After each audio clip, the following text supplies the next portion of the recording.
America has now lost 10 million jobs over the coronavirus fallout, and Joe Biden blames President Trump for it.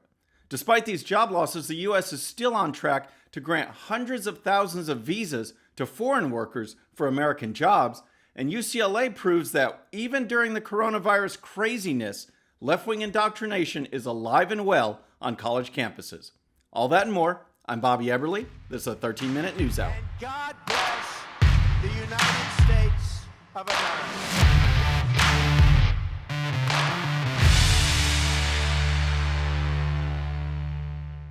Okay, friends, welcome to the show. Happy Friday. I hope you've had a great week. I hope everything's going well for you. We've got a lot to cover, but before I forget, tune in tomorrow, 10 a.m. Central Daylight Time, for our first live stream. I'll update you on some breaking news if anything's going on, but mostly it's more casual. It's Q&A. I know people have asked about the significance of some of the stuff on my bookshelf, how I got involved in politics. We're going to just sit and chat. So please tune in 10 a.m. tomorrow, Saturday morning, Central Daylight Time. So first, we're going to talk about the unemployment numbers because the latest results are big, and I also want to talk about the disconnect that we see between unemployment and continuing U.S. policy with American jobs. And last week, the Labor Department released statistics that showed 3.3 million people filed new unemployment claims. 3.3 million. Well, this week, the data came out for the previous week, 6.6 million. So in total, over the last 2 weeks, we've lost 10 million jobs because of the fallout from these policies on to handling coronavirus. And to put that in perspective, Karl Rove was talking yesterday, and he reminded folks that during 9/11, 3 months following 9/11, America lost 1 million jobs. This is the worst terrorist attack in the history of the country, and over a 3-month span, we lost 1 million jobs. Now we've lost 10 million in 2 weeks. And rather than coming up with ideas and solutions, Joe Biden is on the attack. He did a briefing yesterday from his bunker in Delaware, and mostly it was rambling, but his whole idea was to go after the president. First, he made some pitch for renewed Obamacare enrollments, and then he said this. The U.S. government took important action last week, passing into law a $2 trillion CARES Act. It was the namesake of the remarkable feat of bipartisanship that Nancy and Schumer and the Republican leaders put together to address the real national crisis.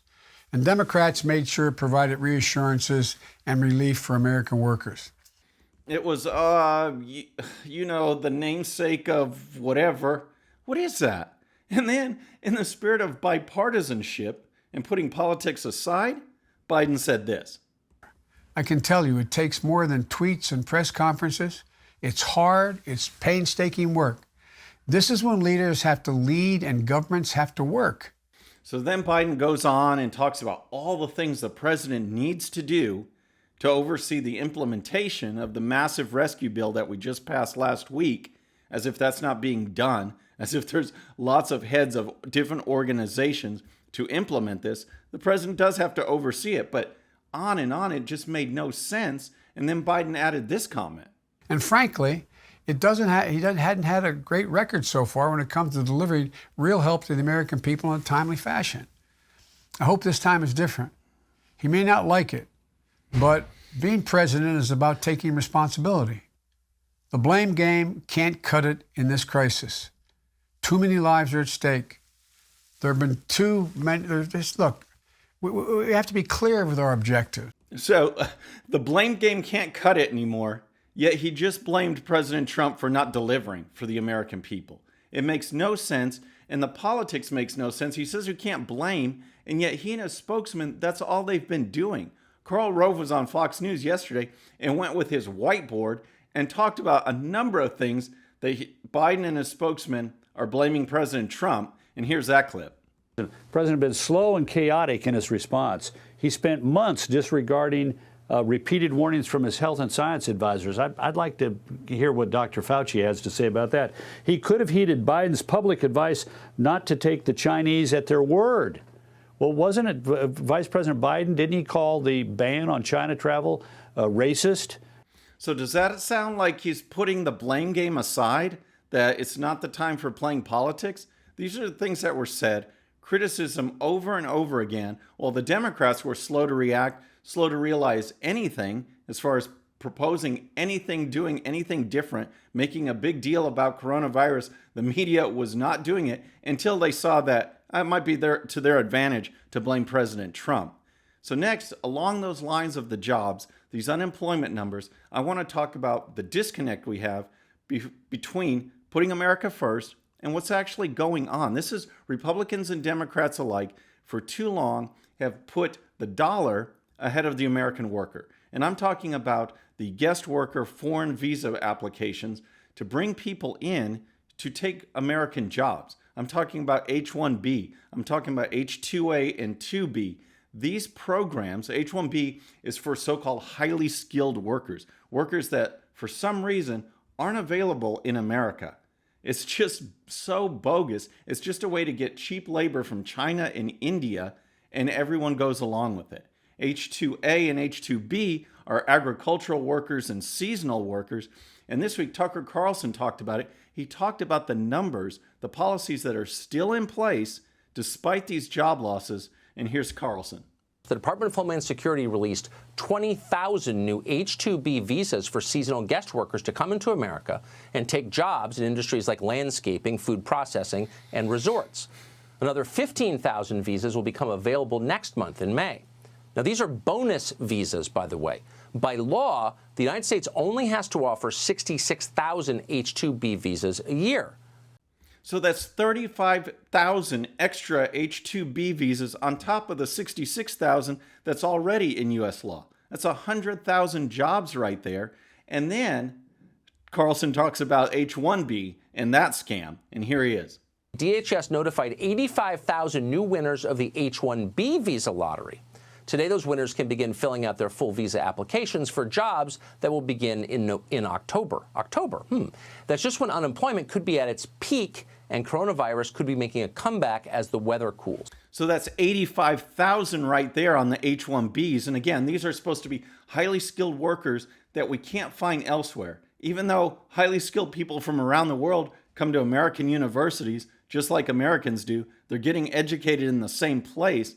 This whole thing is about cheap labor, and big tech companies and other large industrial complexes are doing it. They're doing it for cheap labor, and now we see the fallout. Now this is all happening, but there is something that can be done about it. And Tucker Carlson goes into current U.S. law that allows the president on his own to put a stop to this. And here he is.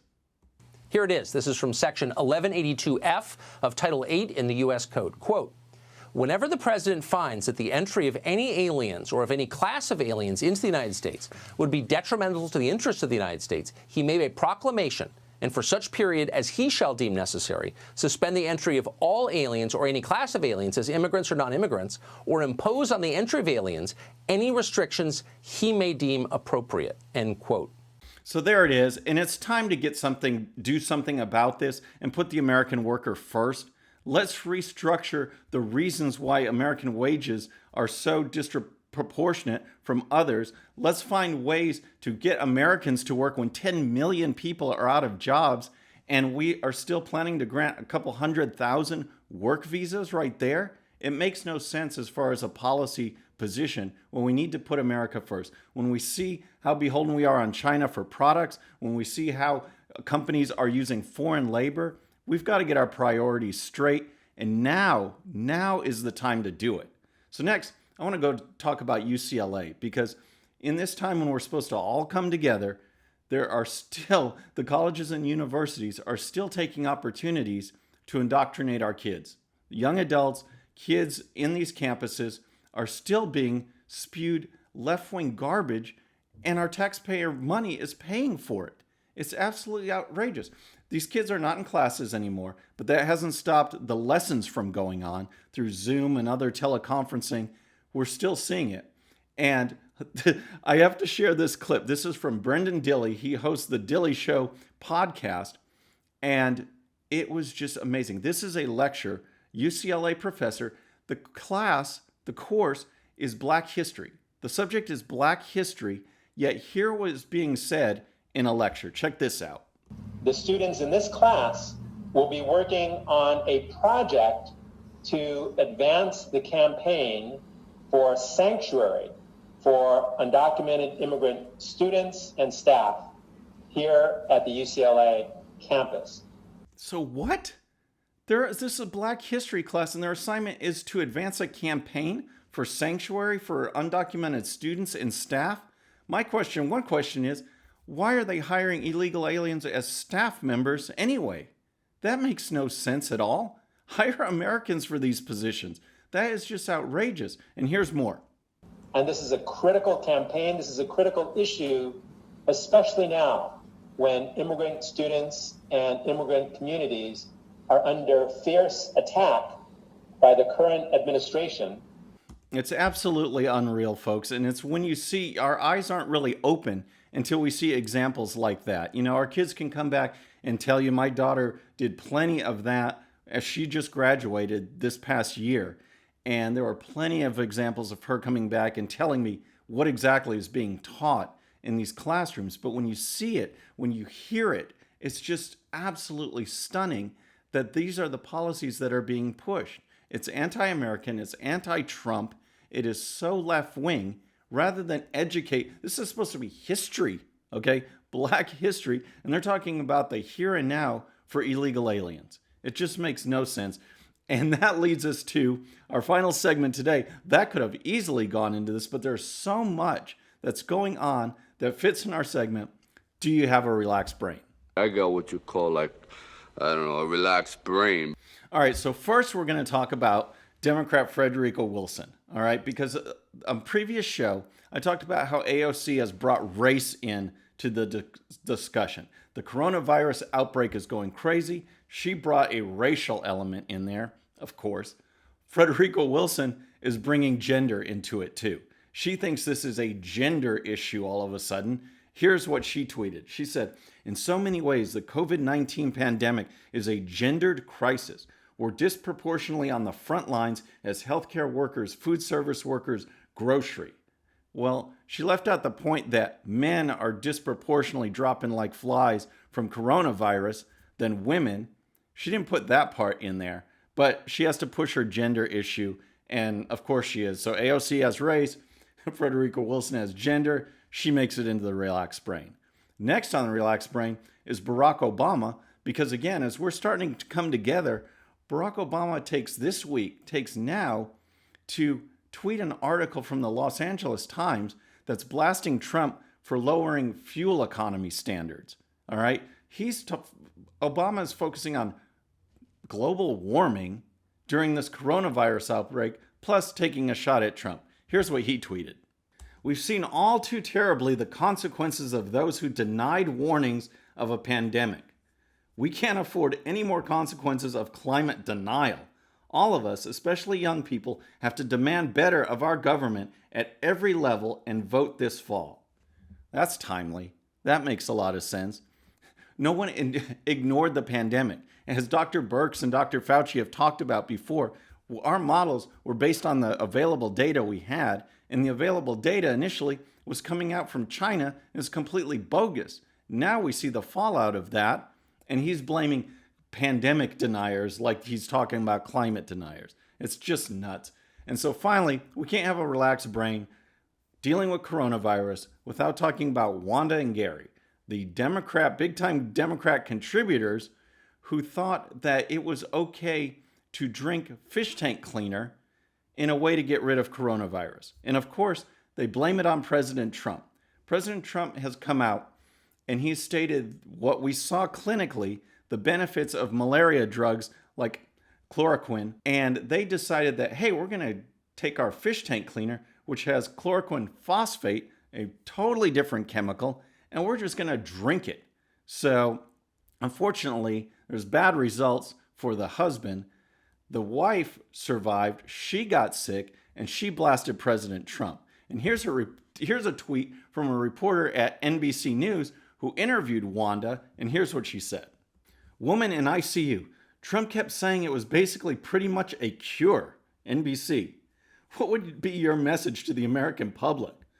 Woman, oh my God, don't take anything. Don't believe anything. Don't believe anything that the president says and his people. Call your doctor.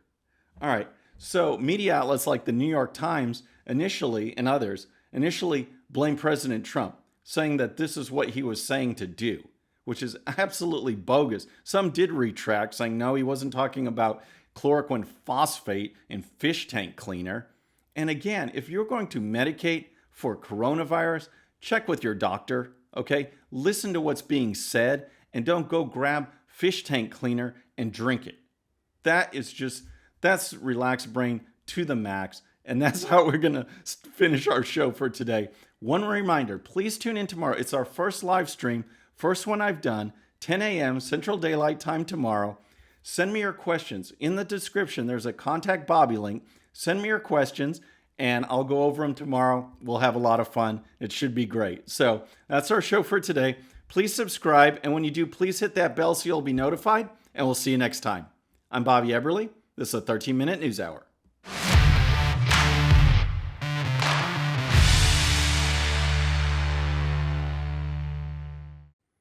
Okay, friends, just a little reminder before you go, and no, this does not count against my 13 minutes. Please hit the subscribe button below and tell your friends. And if you happen to miss our last show, you can check it out right here. And also for great conservative news and commentary, please check out GOPUSA.com. All right, folks, we'll see you on the next show. Have a great day.